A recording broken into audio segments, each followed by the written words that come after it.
श्री सरस्वती मैया की जय, श्री कृष्णचंद्र भगवान की जय।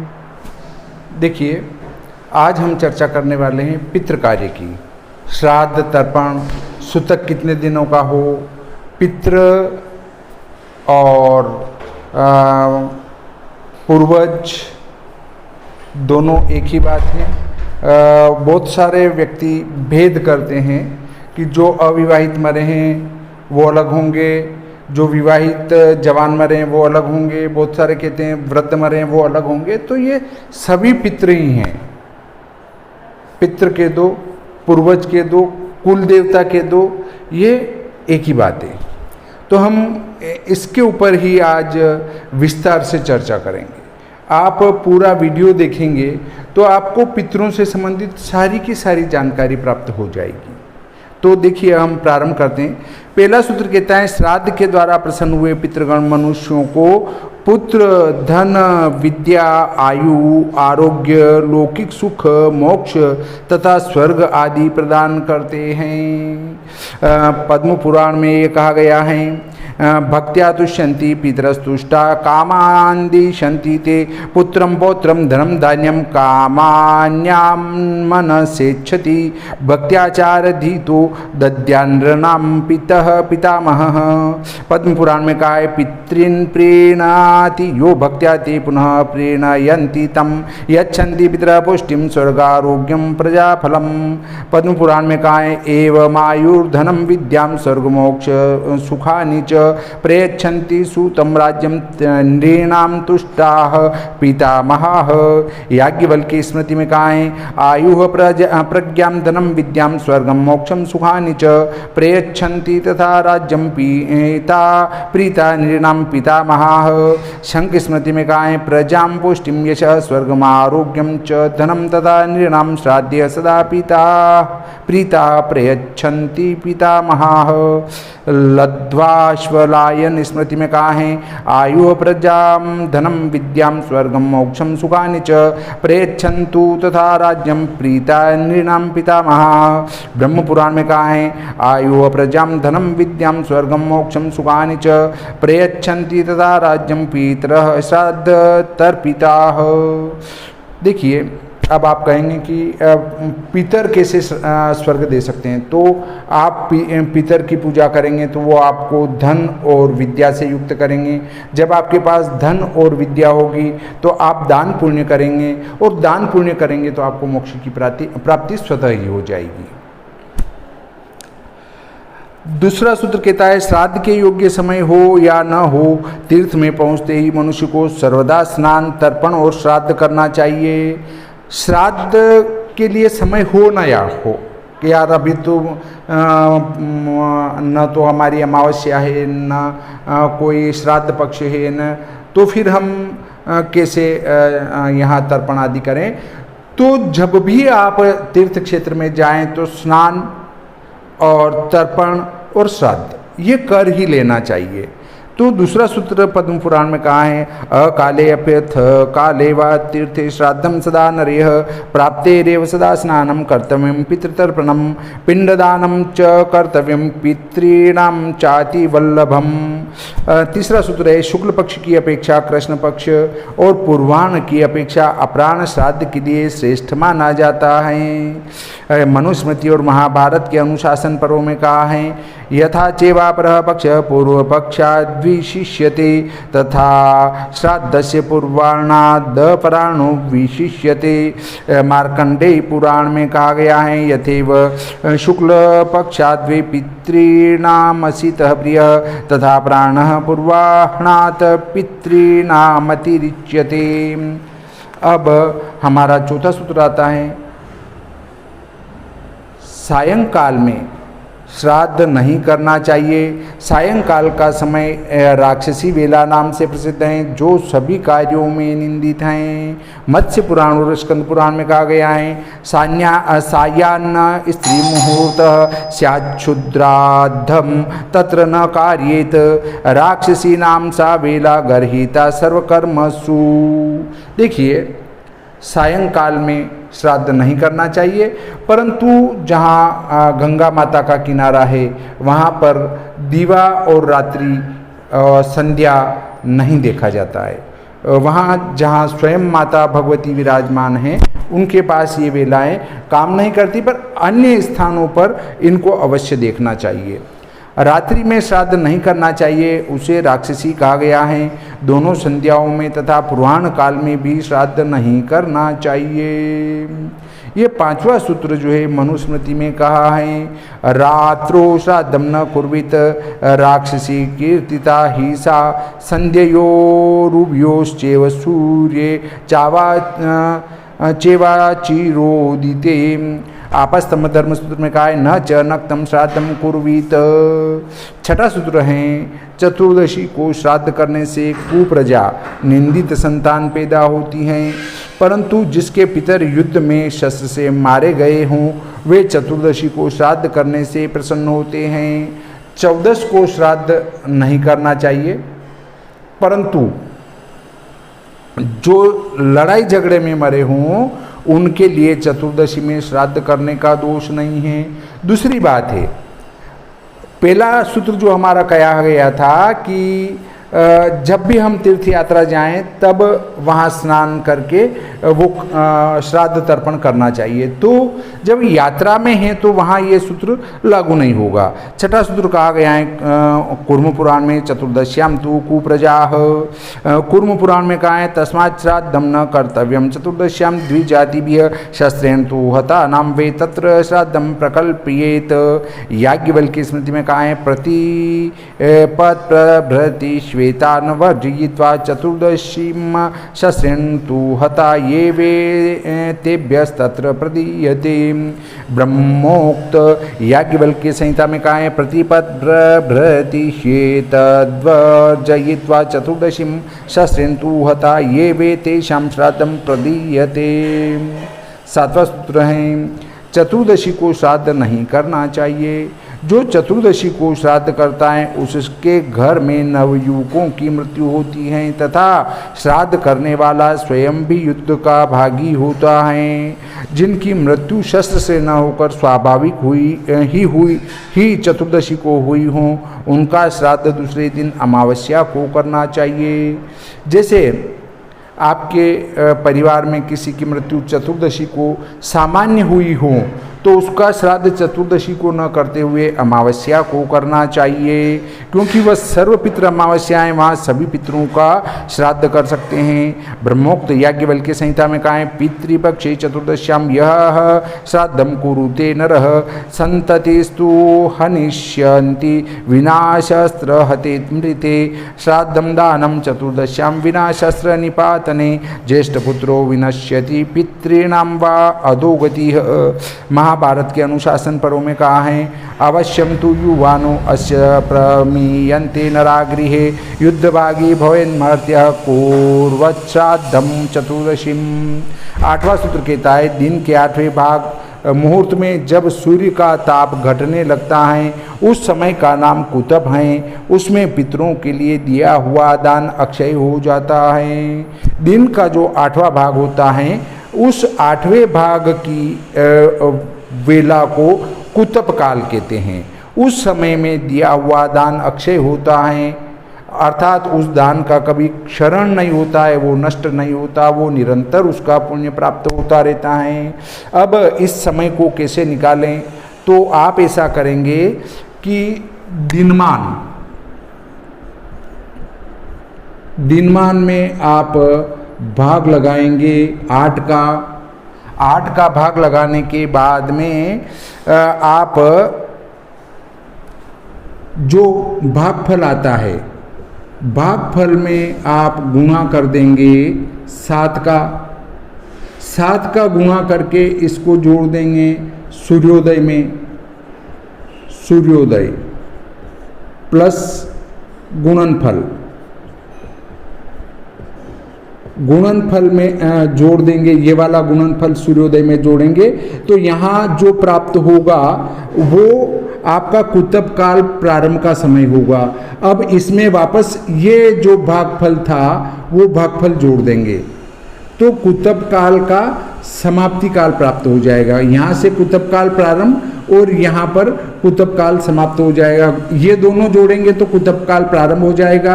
इन दोनों के जोड़ में भागफल जोड़ेंगे तो कुतुब काल का समाप्ति काल प्राप्त हो जाएगा। आप समझ चुके होंगे।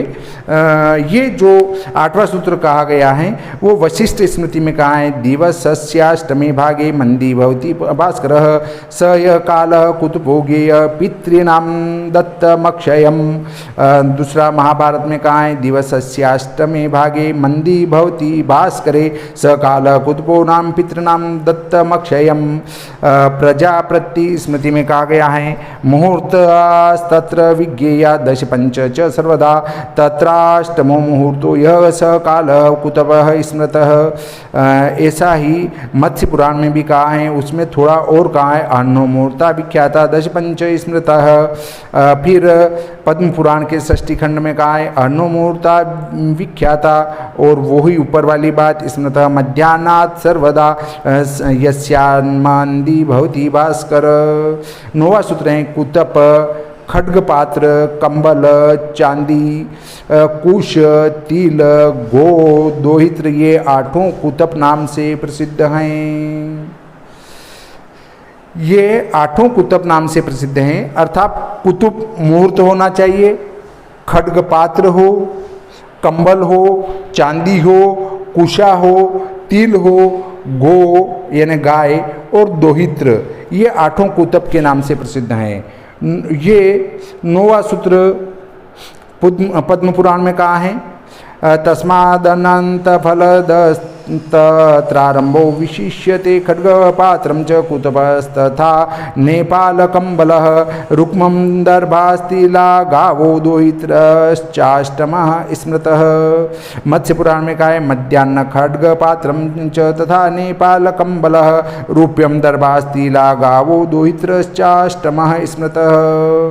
10वां सूत्र कहता है, श्राद्ध में 3 वस्तुएं अत्यंत पवित्र हैं, दोहित्र, कुतप काल तथा तिल। ये 3 वस्तुएं बहुत पवित्र हैं।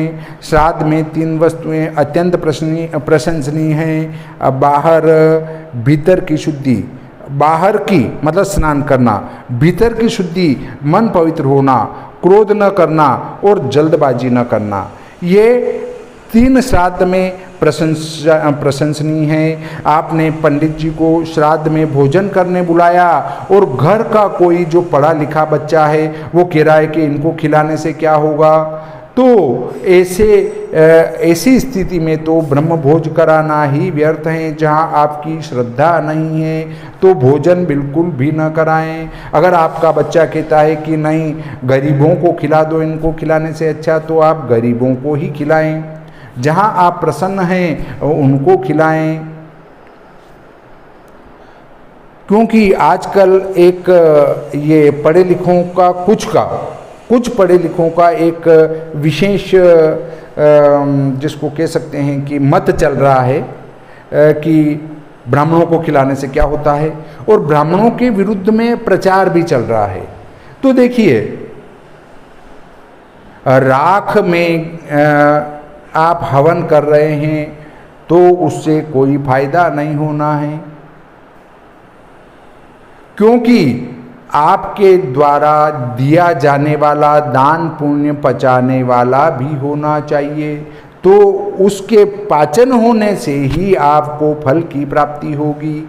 अर्थात जो कभी भी पूजा पाठ जब तब अनुष्ठान नहीं करता है, ऐसे को आप अगर भोजन करा रहे हैं तो उसका रिटर्न आपको नहीं मिलना है। हाँ, ये बात अवश्य है कि भूखों को और गरीबों को भी श्राद्ध में भोजन कराना चाहिए, परंतु आपके पितर जो तृप्त होंगे वो तो ब्राह्मण को भोजन कराने से ही तृप्त होंगे। 10वां सूत्र मनुस्मृति वशिष्ठ स्मृति महाभारत के अनुशासन पर्व स्कंद पुराण के प्रभास क्षेत्र में कहा गया है, त्रीणि साध्ये पवित्राणि दोहित्र कुतपस्तिलाः त्रीणि चात्र प्रशंसन्ति शोचम क्रोधम त्वराम। विष्णु पुराण में कहा है त्रीणि श्राद्धे पवित्राणि द्वैत्र कुतपस्तिलाः रजतस्य तथा दानं कथा संकीर्तनादिकं वर्जानि कुर्वता श्राद्धं क्रोधो अध्वगमनं त्वरा भोक्तुरप्यत्र राजेन्द्रत्रयमेतन्न शस्यते। अब 11वां सूत्र कहता है श्राद्ध एकांत में गुप्त रूप से करना चाहिए। पिंडदान पर साधारण नीच मनुष्यों की दृष्टि पड़ने पर वह पितरों को नहीं पहुंचता है। त्रीणि श्राद्धे पवित्राणि द्वैत्र कुतपस्तिला वर्जानि चाहुर्विप्रेन्द्र कोपो अध्वगमनम त्वरा। मार्कंडेय पुराण का वचन है। 11वां सूत्र पद्म पुराण में कहा है एकांते तु गृहे गुप्ते पितॄणां श्राद्ध विमिष्यते नीच दृष्टिया हतं तच्च पितॄनेवोपतिष्ठति तस्मात् सर्वप्रयत्नेन श्राद्धं गुप्तं च कार्येते पितॄणां तृप्तिदं प्रोक्तं स्वयमेव स्वयंभुवा। अब 12वां सूत्र है दूसरे की भूमि पर श्राद्ध नहीं करना चाहिए। जंगल, पर्वत, पुण्य तीर्थ और देव मंदिर ये दूसरे की भूमि में नहीं आते क्योंकि इन पर किसी का स्वामित्व नहीं होता है। देखिए किसी भी दूसरे की भूमि पर श्राद्ध तर्पण करने से कोई फल नहीं मिलेगा, परंतु यदि तीर्थ क्षेत्र में जाकर तीर्थ की भूमि में आप ये कार्य कर रहे हैं तो वो दूसरे की भूमि नहीं कहलाएगी, वहाँ कर सकते हैं। कुर्म पुराण का ये वाक्य है पारक के भूमि भागे तु पितॄणां नेव निर्वपेत स्वामी भीस्तद विहन्येत मोहाद्यत क्रियते नरेह अटव्य पर्वता पुण्यास्तीर्थान्यायतनानि च सर्वाण्य स्वामी कान्याहुर्न हि तेषु परिगृहे। 13वां सूत्र कहता है मनुष्य देव कार्य में ब्राह्मण की परीक्षा न करे पर पितृ कार्य में तो प्रयत्नपूर्वक ब्राह्मण की परीक्षा करे। देव कार्य में कभी भी ब्राह्मण की परीक्षा नहीं करनी चाहिए, परंतु पितृ कार्य में तो ब्राह्मण की परीक्षा होना आवश्यक है। परीक्षा का अर्थ नहीं कि आप उनसे प्रश्न उत्तर करने लग जाएं। परीक्षा का अर्थ ये है कि जो ब्राह्मण आपने भोजन पर बुलाया है वो पूजा पाठी और ईश्वर भक्त होना चाहिए, नास्तिक नहीं होना चाहिए, वेद निंदक नहीं होना चाहिए, हमारे देव निंदक नहीं होना चाहिए, पितृ निंदक नहीं होना चाहिए। भोजन करने आपने बुलाया और वो पंडित जी कह रहे हैं कि ये करने से क्या होता है, गरीबों को खिलाना चाहिए, या पंडित जी कह रहे हैं कि इससे कुछ नहीं होता है या ये व्यर्थ का कार्य है, तो ऐसे पंडित को भी नहीं बुलाना चाहिए। ये सूत्र 13वां मनुस्मृति में कहा है न ब्राह्मणं परीक्षयेत देवे कर्मणि धर्मवित पितरे कर्मणि तु प्राप्ते परीक्षेत प्रयत्नतः। विष्णु स्मृति में कहा है देवे कर्मणि ब्राह्मणं न परीक्षेत प्रयत्नात् पितरे परीक्षेत। शंख स्मृति में कहा है ब्राह्मणान् न परीक्षेत देवे कर्मणि धर्मवित पितरे कर्मणि संप्राप्ते युक्तमाहु परीक्षणम्। व्याघ्रपाद स्मृति में कहा है ब्राह्मणं न परीक्षेत देवे कर्मणि धर्मवित पितरे कर्मणि संप्राप्ते परीक्षेत प्रयत्नतः। स्कंद पुराण में कहा है न ब्राह्मणान् परीक्षेत देव कर्मण्युपस्थिते पेत्र कर्मणि संप्राप्ते परीक्षेत प्रयत्नतः। 14वां सूत्र कहता है श्राद्ध में पितरों की तृप्ति ब्राह्मणों के द्वारा ही होती है।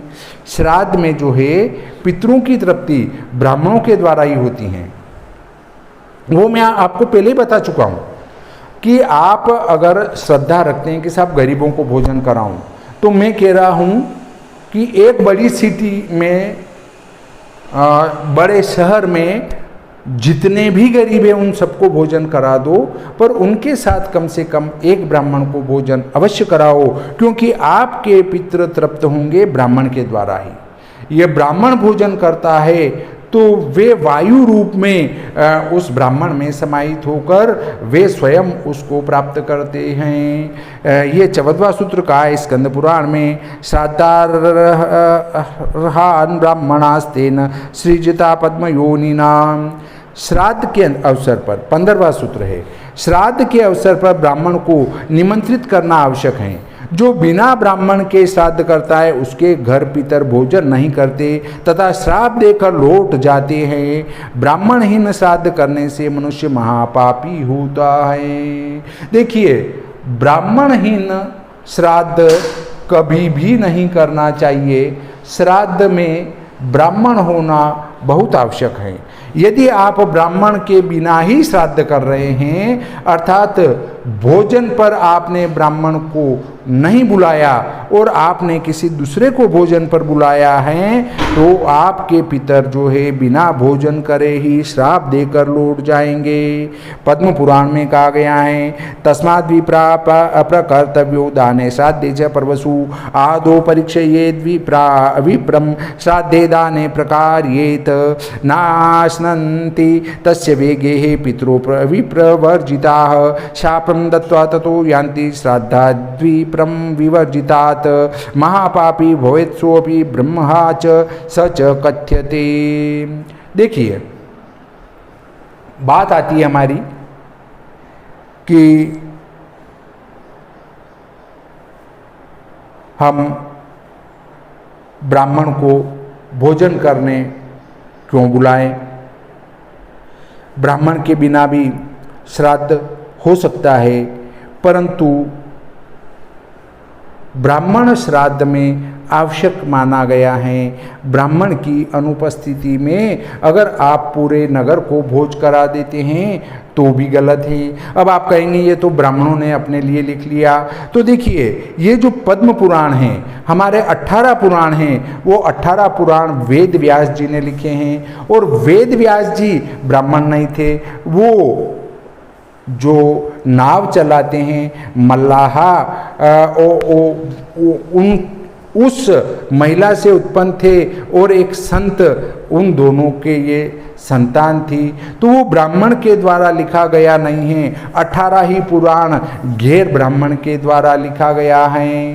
वो अपने लिए ब्राह्मणों ने नहीं लिखा, लिखने वाले दूसरी समाज के थे। 16वां सूत्र कहता है, श्राद्ध का भोजन स्त्री ब्राह्मण के स्थान पर ब्राह्मणी को नहीं कराना चाहिए। बहुत सारे क्या करते हैं, महिला की मृत्यु होती है तो महिला को ही भोजन कराते हैं, वो गलत है। श्राद्ध में चाहे महिला का श्राद्ध हो या पुरुष का श्राद्ध हो, भोजन तो विप्र ही करेगा, क्योंकि ब्राह्मण की पत्नी कभी दूषित हो जाती हैं परंतु ब्राह्मण दूषित नहीं होता है। अब आप कहेंगे ब्राह्मण की पत्नी कैसे दूषित हुई, तो वो 3 दिन जो है मासिक धर्म में आती हैं, तो उससे वो दूषित होती हैं और वो यज्ञोपवीत धारण नहीं करती है। इसलिए भोजन कराना है तो आपको पुरुष को ही कराना चाहिए श्राद्ध के निमित्त। और अब आप कहेंगे फिर ब्राह्मण को दान क्या दें। भाइयों, आप ब्राह्मण को स्त्री के कपड़े दान दे सकते हैं। क्यों?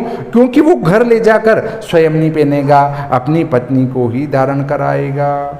इसलिए फिर भी यदि आपको लगे कि नहीं मुझे तो महिला को भोजन कराना चाहिए, तो आप साथ में दोनों पति पत्नी को भोजन कराइए, क्योंकि आपका श्राद्ध मान्य तो ब्राह्मण के भोजन से ही होगा। चाहे स्त्री की मृत्यु हुई हो, पुरुष की मृत्यु हुई हो, बच्चे की मृत्यु हुई हो, बच्ची की मृत्यु हुई हो, किसी में भी श्राद्ध का अधिकारी ब्राह्मण होता है।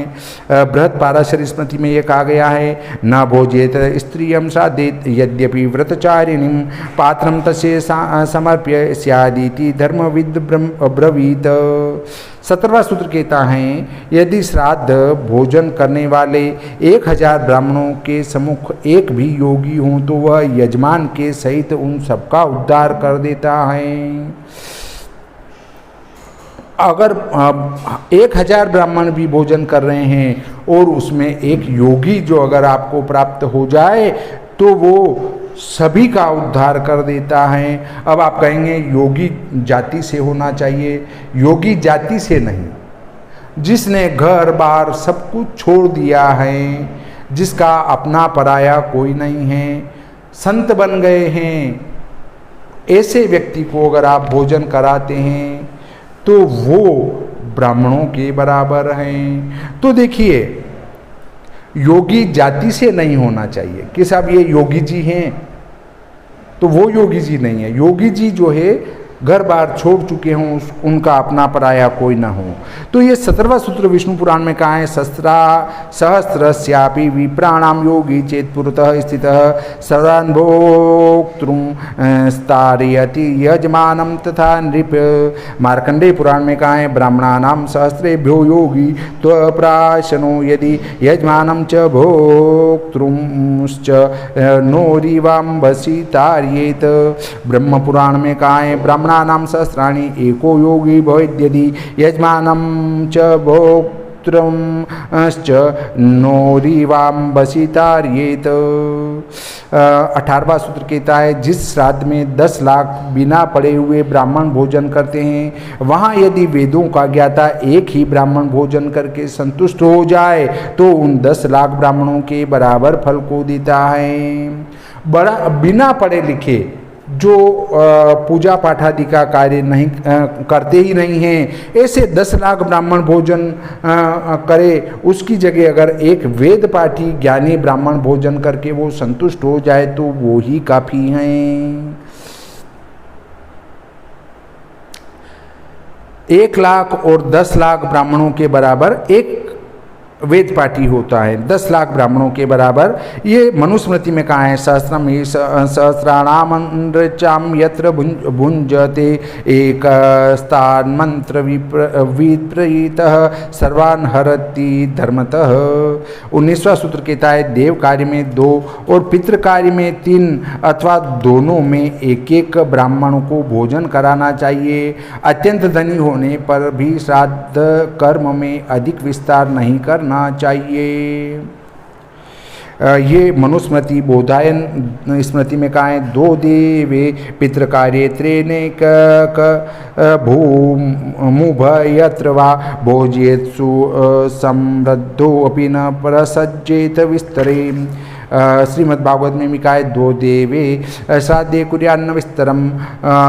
मत्स्य पुराण में कहा है, 2 देवे त्रिस्तथा पित्रे एक मुभयत्र वा भोजेत सुसमृद्धो अपि न प्रसज्जेत विस्तरे। मार्कंडेय पुराण में कहा है, पितॄणामयुजः कायम युग्मान् देवे द्विजोतमान् एकैकं वा पितॄणां च देवानां च स्वशक्तितः। वराह पुराण में कहा है, पितॄणामयुजो युग्मं देवानामपि योजयेत देवानामेकमपि वा पितॄणां च निवेदयेत। अग्नि पुराण में कहा है, प्रार्चोपवेशयेत पीठे युग्मान् देवे अथ पितृके अयुग्मात् प्राङ्मुखान् देवे त्रीन् पित्रे चेकमेव वा। ये अग्निपुराण का वाक्य है। पारस्कर ग्रही सूत्र में कहा है, 2 वा देवे त्रीन् पित्रे एक मुभयत्र वा। अब 20वां सूत्र कहता है, जो श्राद्ध काल आने पर भी काम क्रोध अथवा भय से 5 कोष के भीतर रहने वाले दामाद भांजे तथा बहन को नहीं बुलाता और सदा दूसरों को ही भोजन कराता है, उसके श्राद्ध में पितर और देवता अन्न ग्रहण नहीं करते हैं। देखिए, अगर 5 कोस के अंदर 15 किलोमीटर के अंदर अगर आपका दामाद है, भांजा है, बहन है, तो श्राद्ध कर्म में उनको तो बुलाना ही है, परंतु साथ में ब्राह्मण को भी बुलाना है। अगर उनको बुलाए बगैर भी अगर आप ब्राह्मण को भोजन करा रहे हैं तो पितर और देवता आपके अन्न को ग्रहण नहीं करेंगे। ये 20वां सूत्र पद्म पुराण में कहा है, संप्राप्ते श्राद्ध काले अपि पंचक्रोशांतरे स्थितम जामातरम परित्यज्य तथा च द्वितो सुतम स्वसारम चैव स्वस्त्रियं परित्यज्य प्रवर्तते कामात् क्रोधाद् भयाद्वापि भो अन्यं भोजयेत यदा पितरो नैव भुञ्जन्ति देवाश्चैव न भुञ्जते एतच्च पातकं तस्य पितृघात समम कृतम। 21वां सूत्र कहता है, अपना भांजा तथा भाई बंधु यदि मूर्ख भी हों तो भी श्राद्ध में उनका त्याग नहीं करना चाहिए। भांजा और भाई बंधु ये मूर्ख भी हों तो इनको तो भोजन कराना ही चाहिए, परंतु ब्राह्मण 1, 2 या 3 से अधिक ना हो, अधिक से अधिक 3 हो और एक हो तो भी चलेगा, परंतु बहुत ज़्यादा लंबा चौड़ा कार्य श्राद्ध में नहीं करना चाहिए। स्कंद पुराण में कहा है, समंदीनम तथा संतम दोहित्रम दुहितोपतिम भागिनेयम विशेषेण तथा बंधुगणानपि नातिक्रमेन्नरस्त्वेतान्मूर्खानपि वरानने। स्कंद पुराण के में कहा गया है, दोहित्रम योजयेत् श्राद्धे पितॄणां परितुष्टये। 22वां सूत्र कहता है, श्राद्ध में निमंत्रित ब्राह्मणों के बैठ जाने पर भोजन के निमित्त उपस्थित हुए भिक्षुक या ब्रह्मचारी को भी उनके इच्छानुसार भोजन कराना चाहिए। जिसके श्राद्ध में अतिथि भोजन नहीं करता उसका श्राद्ध प्रशंसनीय नहीं होता है। देखिए, निमंत्रित ब्राह्मणों के बैठ जाने पर भोजन के निमित्त जो भिक्षुक मतलब भिक्षा लेने अगर भिखारी कोई आ जाता है या ब्रह्मचारी आ जाता है तो उनको भी उनकी इच्छानुसार उनकी तृप्ति इतना भोजन अवश्य ही देना चाहिए। अगर वो अतिथि को भोजन नहीं कराते हैं तो वो भी आपके लिए हानिकारक हैं।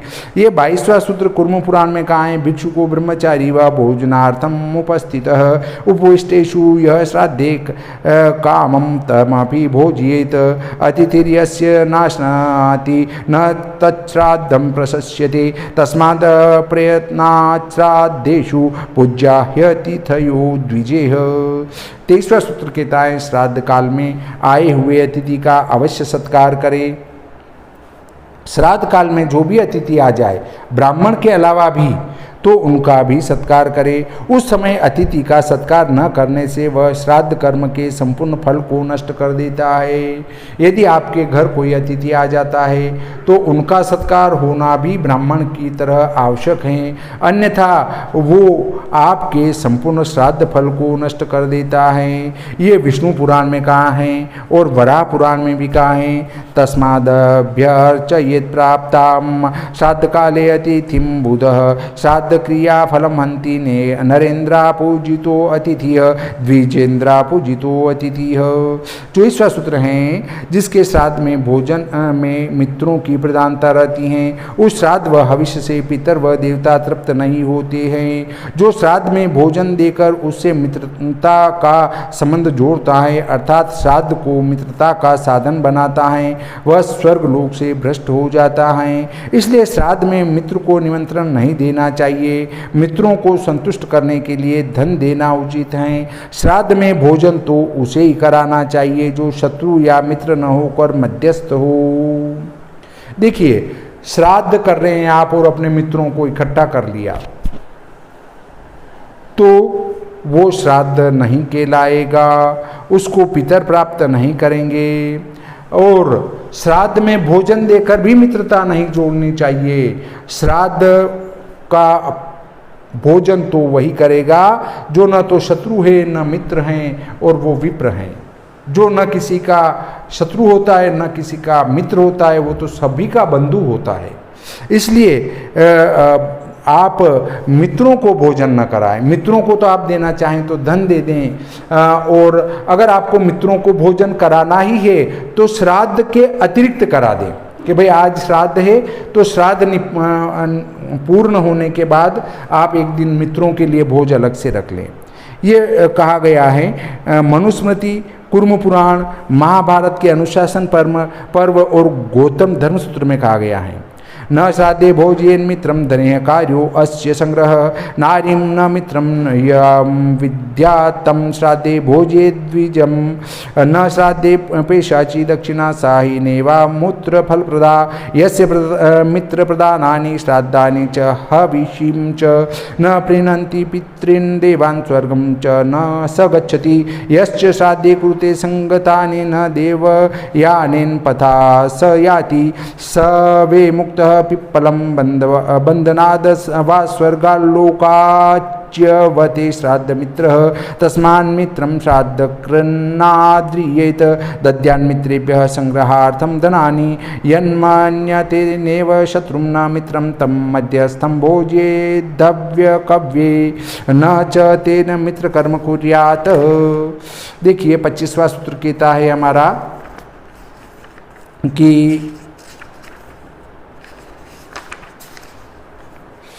श्राद्ध में हीन अंग वाला पतित कोड़ी, व्रणयुक्त, पुक्कस जाति वाला, नास्तिक और मुर्गा, सुअर तथा कुत्ता ये दूर से ही हटा देने योग्य हैं। विभत्स, अपवित्र, नग्न, मत्त, धूर्त, रजस वाला स्त्री, नीला तथा कषाय वस्त्र धारण करने वाले तथा पाखंडी को भी वहाँ से हटा देना चाहिए। देखिए, नीला, काला, कषाय ये वस्त्र तो ब्राह्मण और कथावाचक के पास होना ही नहीं चाहिए, परंतु एक कथावाचक तो ऐसा है जो काला दुपट्टा अपने कंधे पर डाल के ही रहते हैं, तो ये धर्म नहीं कहता है। धर्म ये कहता है कि जो कथावाचक है या जो विप्र हैं उसके कंधे पर तो नीला, कषाय ऐसा वस्त्र होना ही चाहिए, काला वस्त्र होना ही नहीं चाहिए। वो तो पीताम्बर अपने कंधे पर डाले रहे। श्वेत वस्त्र हो सकता है, पीला हो सकता है, लाल भी एक बार चला सकते हैं, परंतु काला तो कथावाचक के लिए अशुभ हैं। और काले का द्योतक ये है कि वो धर्म को नहीं मानता है, वो अधर्म का प्रचार कर रहा है। ऐसे व्यक्ति की कथा कभी श्रवण नहीं करना चाहिए। ये 25वां सूत्र जो है कुर्म पुराण में कहा है और ओशन स्मृति में कहा गया है। हिनांगापतितः कुष्टि व्रणी पुक्क सनास्तिको कुक्कुटा शुक्रा श्वानो वर्जा श्राद्धेषु दूर्तः विभत्सुमशुचिं नग्नं मत्तं धूर्तं रजस्वलां नीलकाषाय वसनं पाषाण्डाश्च विवर्जयेत्। हिनांगापतितः कुष्टि व्रणी पुक्क सनास्तिकः कुक्कुट शुकर श्वानो वर्जा श्राद्धेषु दूर्तः विभत् शुचिम म्लेच्छम न स्पृशेच्च रजस्वलां नीलकाषाय वसनम पाषाण्डाश्च विवर्जयेत। 26वां सूत्र है पिंडदान के समय उस स्थान से चांडाल, स्वपच, गेरुआ वस्त्रधारी, सन्यासी, कोड़ी, पतित, ब्रह्मत्यारा तथा क्षेत्रज ब्राह्मण को हटा देना चाहिए। 26वां सूत्र महाभारत में कहा गया है। अनुशासन पर्व में चांडाल, स्वपचो वर्जो निवापे समुपस्थिते काषाया वा असाह कुष्ठी वा पतितो ब्रह्महापि वा संकीर्ण योनिं विपश्च संबंधी पतितश्च यह वर्जनीया बुधेरेते निवापे समुपस्थिते।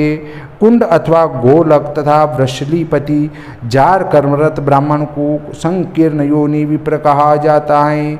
संकीर्ण योनि मतलब कुंड अथवा गोलक तथा वृषलीपति जार कर्मरत मतलब जिसकी पत्नी जो है अगर अधिक पुरुषों से संबंध रखती हो ऐसे ब्राह्मण को, और संकीर्ण योनि विप्र इनको जो है कहा जाता है संकीर्ण योनि। अब 27वां सूत्र आता है जहाँ रजस वाला स्त्री चांडाल और सुअर श्राद्ध के अन्न पर दृष्टि डाल देते हैं वह श्राद्ध व्यर्थ हो जाता है, वह अन्न प्रेत ही ग्रहण करते हैं। अर्थात चांडाल, सुअर और रजस्वला स्त्री की दृष्टि श्राद्ध के भोजन पर नहीं पड़ना चाहिए। स्कंद पुराण और के में 2 जगह कहा गया है यश्राद्धं वीक्षते श्वावा नारी वा रजस्वला पतितो वा वराहो वा तच्छ्राद्धं व्यर्थतां व्रजेत। श्राद्धं पश्यते श्वाचिन्नारी चेव रजस्वला अन्त्यजः शुकरश्चान्नं तदस्माकं तु भोजनम। 28वां सूत्र कहता है नपुंसक, अपविद्ध, सत्पुरुषों द्वारा बहिष्कृत, चांडाल, पापी, पाखंडी, रोगी, मुर्गा, कुत्ता, नग्न वैदिक कर्म का त्याग करने वाला, बंदर, सुअर, रजस्वला स्त्री, जन्म या मरण के असोच से युक्त व्यक्ति और शव ले जाने वाले पुरुष, इनमें से किसी की भी दृष्टि पड़ जाने से देवता या पितर कोई भी श्राद्ध में अपना भाग ग्रहण नहीं करते। इसलिए किसी गिरे हुए स्थान में ही श्राद्ध पूर्वक श्राद्ध कर्म करना चाहिए, अर्थात छुपा हुआ स्थान हो वहाँ पर ही श्राद्ध करे। 28वां सूत्र विष्णु पुराण और मार्कंडेय पुराण में कहा गया है। षण्डाप विद्ध चांडाला पापी पाषाण्डी रोगिभ्य कृक वा कुश्व नग्नेश्च वा नरक ग्राम सुकरेह उदक्या सुतका शोची मृतहारेश्च वीक्षिते साध्ये सूरा न पितरो भुञ्जते पुरुषर्षभ तस्मात् परिश्रिते कुर्यात् श्राद्धं श्रद्धा समन्वितः नग्नापातकीनश्चैव हन्यो दृष्ट्या पितृक्रियाम् आपुमानपविद्धश्च कुक्कुटो ग्राम शुक्रः स्वाचैव हन्ति श्राद्धानि यातु दानाश्च दर्शनात्। 29वां सूत्र कहता है चांडाल सुअर मुर्गा कुत्ता रजस्वला स्त्री और नपुंसक ये भोजन करते हुए ब्राह्मणों को नहीं देखे। होम दान भोजन देव और पितृ इनको यदि ये देख ले तो वह सब निष्फल हो जाता है। 29वां सूत्र मनुस्मृति वराह पुराण और गौतम धर्म सूत्र में कहा गया है चांडालश्च वराहश्च कुकुटश्वा तथैव च रजस्वला च षण्डश्च नेक्षे रन्नश्नतो द्विजान् होमे प्रदाने भोज्ये च यद्देभिरभिवीक्ष्यते देवे कर्मणि पित्रे वा तद्गच्छत्य यथा तथम यम देशम च न पश्यन्ति कुकुटश्वा न शुक्रा ये वराह पुराण में कहा गया है यन्न पश्यन्ति ते भोजम श्वा न कुकुट शुक्राः स्वचांडाल पतिता वेक्षणे दुष्टम्मा।